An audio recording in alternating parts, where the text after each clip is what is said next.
I got one question for you. Are you going to read it or not? Let me go ahead and get this little book talk done and over with because somebody at the library right now is waiting on this book. And when I say waiting on it, I mean they requested it, so I no longer can renew it because somebody has requested it. I mean, they're first in line. And I'm over here holding her hostage and somebody waiting to get their life and reading the book. So I'm going to go ahead and talk about none other than Curvy Girl Summer by Danielle Allen. First of all, get into the cover art. I love a book with a good cover art. Like you ain't got to do too much, but like when you get it right, and then the colors pop and they vibrant, I'm gonna eat it up every time. Let's go ahead and talk about what Curvy Girl Summer really was about. I'll give my impressions on it. And if I feel like I'm talking a little bit too much, because you know one thing about me, I'm a yap, then I'll tell you to go ahead and turn it off until you read it and then come back and hit me with those thoughts. All right. So I love a good, like, fun pacing of a book that keeps you interested and intrigued.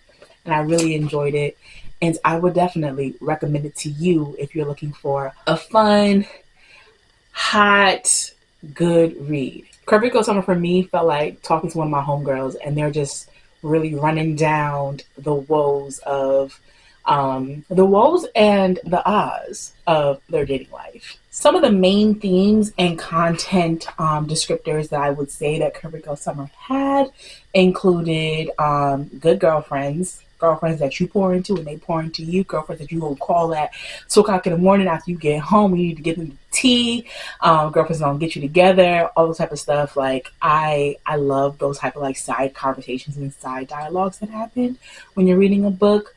It also had, of course, the dating.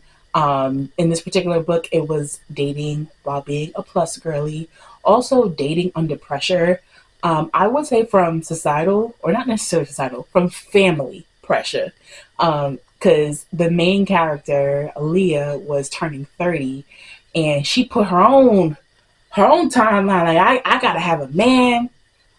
I gotta be on the verge of like in love before my 30th birthday. Speaking of family pressure, dealing with family members who don't know any boundaries or don't know how to mind their tongue before I come over there and snatch it out my goddamn self.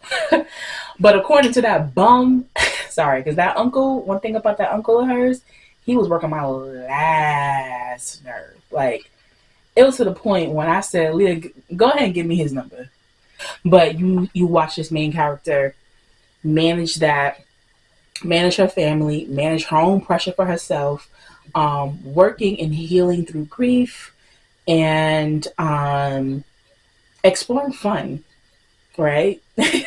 She now enters the murky,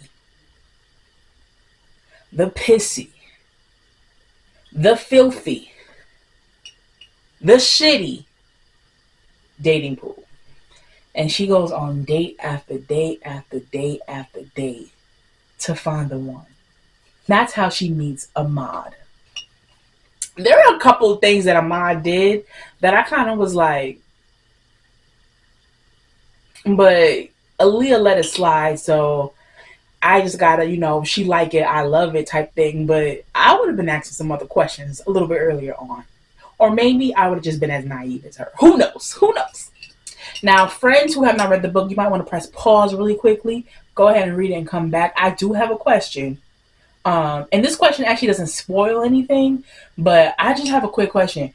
And when you actually read it and come back, because again, it doesn't really spoil anything, but it's just something that's just been sitting right here on my cranium. Aaliyah didn't find it funny when he invited her to the club or to this concert or whatever they did with him and his two homeboys, considering the situation. Like, just considering the situation. Like, all things included.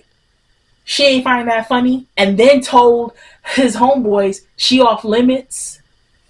But you and I just friends. She ain't find that suspicious.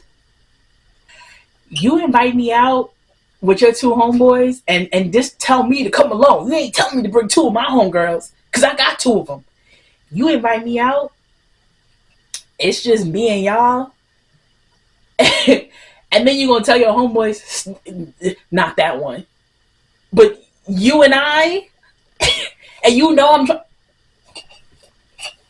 trying to find my, what? Understandably, if your homeboys ain't shit, but according to you, you wanted to bring me out with your homeboys and you included because you wanted me to be around some real ones, so I can understand how to find a real one amongst these bums. It just was given like I would have overthought it.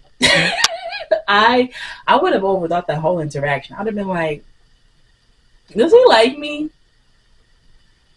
Why would he bring me out and I can't talk to none of his friends and I can't talk to him either? Like, I don't know. Girl. Aside from that, I would say for pacing of the book, it was a slow burn. But did it feel like a slow burn for me? No, because one thing about me, and the thing that I love about a good slow burn, my slow burn, you gotta be begging. Like, my slow burn gotta feel like a Keith Sweat song. Slow burn romance, if you gonna do it, that's what it gotta feel like for me. I gotta feel the attraction. These authors be writing things in their books that be talking about, I could feel the electricity, in the touch, and when he looked, his pupils died. Like, yeah, I gotta feel it though. Like, I gotta feel it, and that's what you're saying, and that's what I'm reading. I gotta feel it, and I will say for this one, I felt it. After a while, I was like, all right, y'all, just kiss, like just do it. And when things progressed,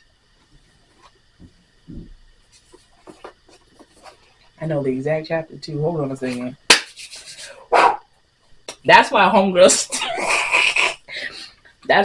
still waiting for this book right now at the library. Hold on a second. I can't talk about it now because I when I do my book things, like, I really will be having these conversations, but I don't want to ruin for the mass. Like, I want y'all to read it and then come back and we chit chat about it. But there was something that happened in one of them things, and I was like, all right, now, Leah, you real comfortable.